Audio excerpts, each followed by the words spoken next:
היי, אני דנית דנה לוין, שאמורה לחזור מאוד מאוד בקרוב להיות דנית אבינועם מקווה להחזיר את המזל שלי חזרה. אני את הילדה שלי לא רואה הרבה שנים. כרגע ראש השנה, עוד חג מספר 13 שאני עוברת בלעדיה. אני הפכתי להיות נכה בשנת 2001, סוף 2001.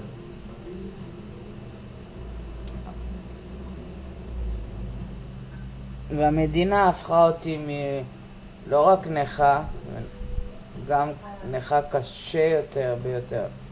ענייה וחלשה יותר, יום יום חלשה יותר.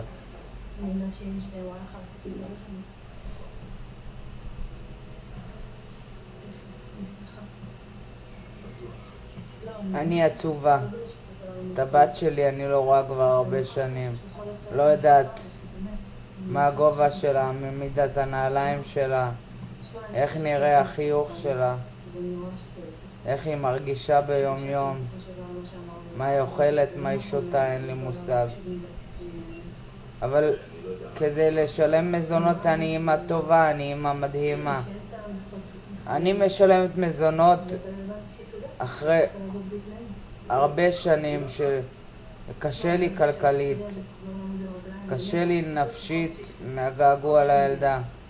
יש בי הרבה כעס, הרבה עצבות, עוד חג, עוד ראש השנה,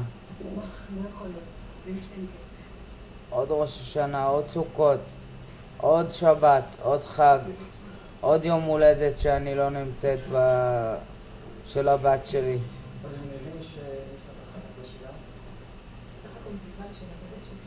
עוד תעודה בבית ספר לראות עד כמה הירידה של הבת שלי קשה.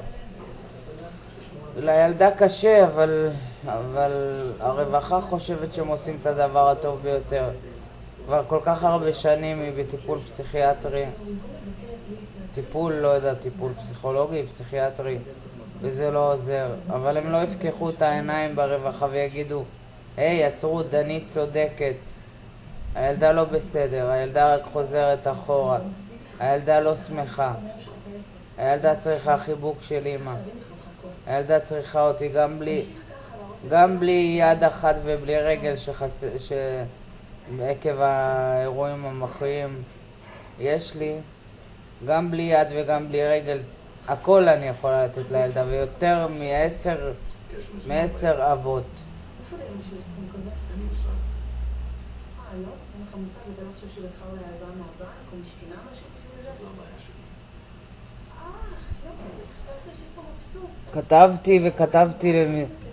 כתבתי למשרד המשפטים, לשרת המשפטים ציפי לבני. כתבתי לה, מירה דהן, השופטת בבית משפט לענייני משפחה, ממש מתעללת בי. גם נותנת לי לשלם חצי מסכום הכסף שהוא גנב לי, הפרוד שלי, גנב בפירוש. הוא החתים אותי כשהייתי חצי מחוסרת הכרה, לא רואה טוב, לא שאני רואה טוב עכשיו כבר, לא קראתי בכלל מה חתמתי. הוא רוקן לי את חשבון הבנק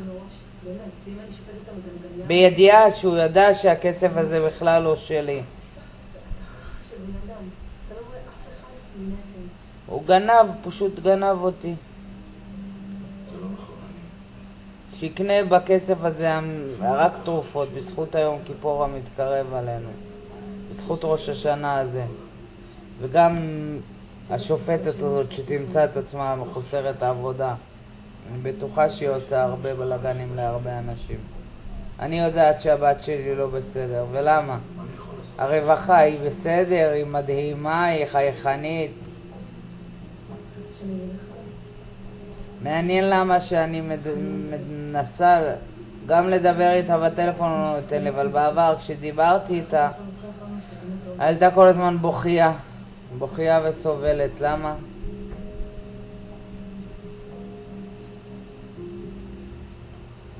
אני מבחינתי מנסה לעשות את המקסימום כדי לחדש את הקשר שלי עם הילדה.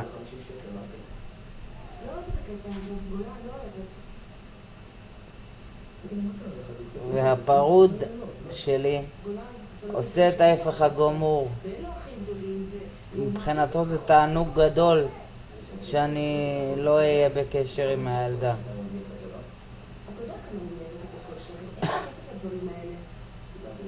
הייתי טובה כשהייתי בריאה, גם למדינה, גם לכולם.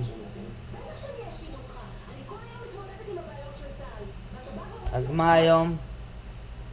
זהו, אני נכה?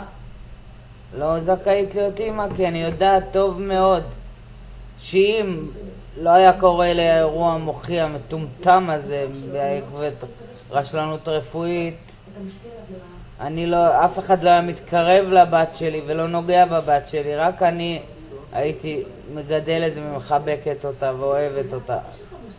הלוואי והיום יכולתי לחבק אותה, אבל לאהוב אותה אני לא מצליחה להפסיק. לא נראה לי שאני אוכל להפסיק. בלילות אני לא ישנה.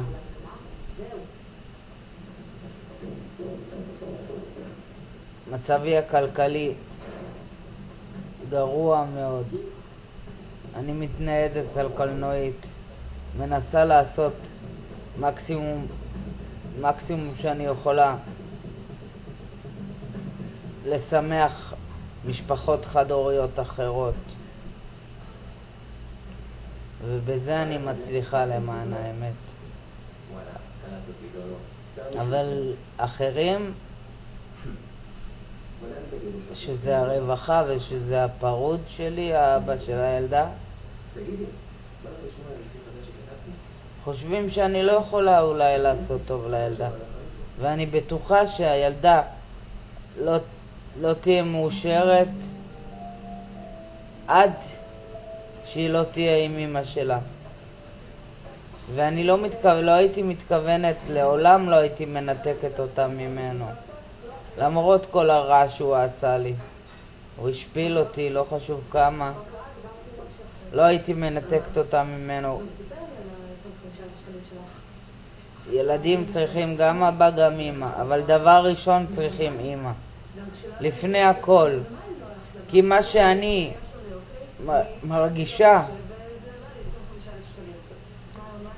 מרגישה בעוצמות האהבה שלי לילדה שלי, זה רק אמהות אחרות יכולות להרגיש.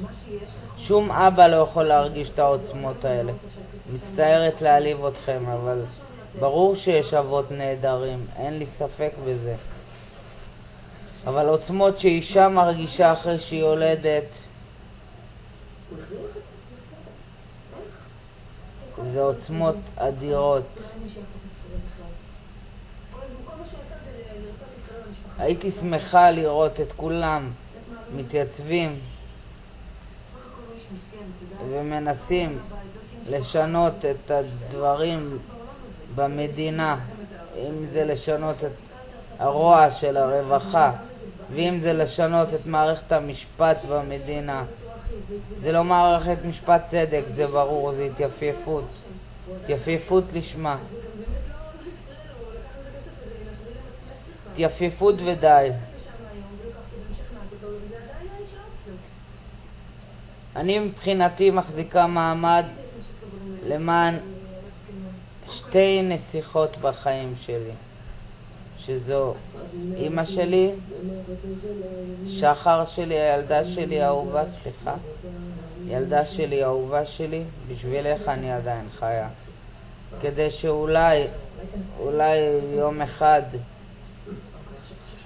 הכל ישתנה ותחזרי אליי ואני אוכל לחבק אותך, לבשל לך, לפנק אותך, להראות לך עד כמה אני אוהבת אותך. ואמא, בשבילך אני גם חיה, כדי לשמור עלייך שתהיי בריאה.